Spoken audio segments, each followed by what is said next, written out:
আবেগ প্রকাশ করে সিম্পেথি পাওয়া যায়, ভালোবাসা না। চোখের জলে কখনো সম্পর্ক বেঁধে রাখা যায় না, বরং সে সম্পর্ক আর অবহেলায় জর্জরিত হয়ে যায়। তুমি কেঁদে কেঁদে তার মন নরম করতে চাইছো, তুমি তোমার দুর্বল জায়গাগুলো তাকে সুন্দরভাবে বুঝিয়ে দিচ্ছ। আত্মসম্মান বোধটাকে গলা টিপে মেরে ফেলছো শুধু তার কারণে।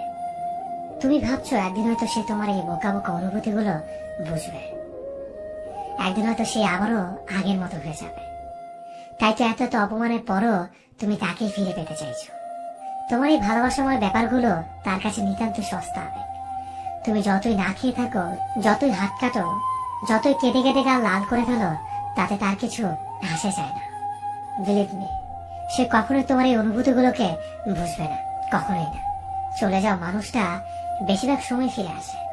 তুমি হয়তো ভাবছো সে তোমার ভালোবাসার টানে ফিরে এসেছে। না, সে তোমার ভালোবাসার টানে ফিরে আসেনি। সে ফিরে এসেছে তোমাকে আগের থেকে আরো বেশি কষ্ট দিতে। হ্যাঁ, তোমার ভালোবাসাটা স্পেশাল, কিন্তু তুমি যাকে ভালোবাসো সেই মানুষটা তোমার চারপাশে ঘটে যাওয়া প্রতারণা গল্পের প্রতারকগুলো